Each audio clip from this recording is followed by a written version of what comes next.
Hello, my name is Susan Piver. I'm a meditation teacher and the author of several books about spirituality and relationships, including The Four Noble Truths of Love and The Wisdom of a Broken Heart. In both of these books, I've shared some of what I've learned about how ancient wisdom teachings can apply to our very modern relationships. And I want to share some of that with you here. The first question might be, what does meditation have to do with relationships? One way to look at it is that meditation involves three qualities, three very particular qualities, all of which are really useful when it comes to relationships.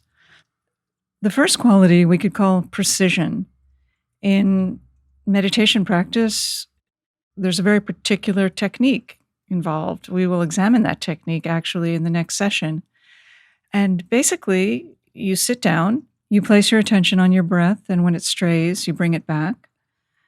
And anything that is not breath is considered thinking in meditation. So, in that sense, it is extremely precise.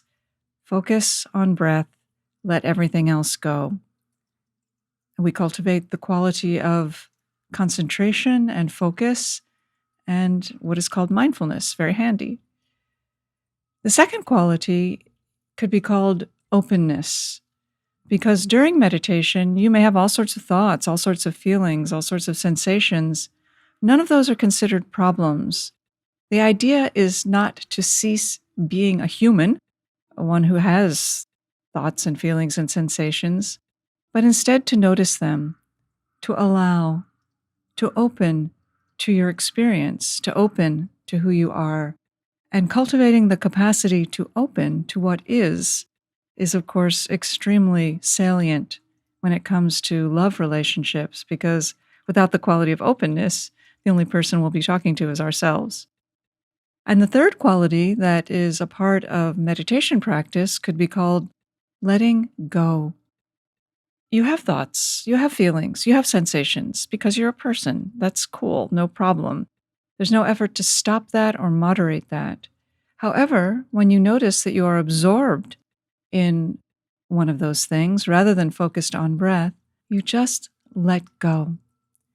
You let go. And in the wake of the release, there's a sort of experience of freshness and newness and an ability to attend to this moment rather than the thoughts and so forth that may be carrying me away from this moment.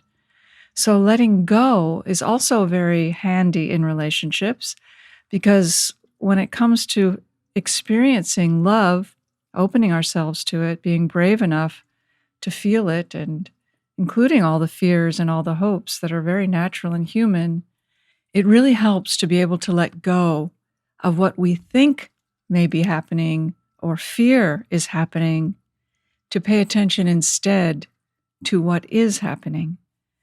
That is very useful when it comes to being in a relationship, being able to actually attend to the person that you are connecting with. For these reasons, meditation naturally leads to a greater capacity to love, most particularly in that middle step, openness. We practice softening towards ourselves over and over and over again. And in so doing, we come into possession of the ability to also then open to someone else. Now, I don't know about you, but when it comes to love, the willingness that is required to open, to be vulnerable, is of essential importance and quite terrifying. In fact, when most of us say we're looking for love, my observation is that's not exactly what we mean. What we do mean is we're looking for safety. We're looking for a way to not have to worry about pain anymore.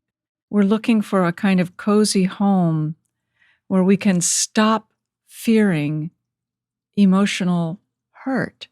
And I hope that will be part of every relationship, but that is not ever, it seems, the only part of relationships. So the thing we want most, love, is also the thing we fear the most. And when we're afraid, we don't want to feel vulnerable. But the prerequisite for love is vulnerability, openness, allowing yourself to be touched, seen, and welcoming that in another. So we find ourselves in an interesting conundrum. What I want the most is what scares me the most. What I need to do to have it, be vulnerable, is the last thing I want to do. I want this to be safe. I want this to be certain. And my friends, I wish I could say otherwise, but loving is perhaps the least safe thing you can ever do. And that's what makes it so precious and so profound, and in addition, an extraordinarily spiritual practice. When we go forward without promise of security, we are taking the seat of the spiritual warrior, willing to investigate, to give, to feel, to risk, to learn, to grow, and to love.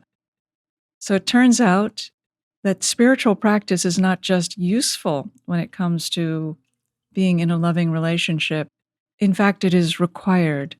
So in the following sessions, we're going to examine these notions more closely. We're going to look in the next session at the importance of meditation, what it is, how to do it, and then we will practice meditation together, a short session, 10 minutes. Then we're going to examine something called the Four Noble Truths of Love. I'll explain what those are in greater detail later. And then we'll look at each truth in turn. We're going to see how this may all apply to heartbreak. How can spiritual practice support us when it comes to a broken heart?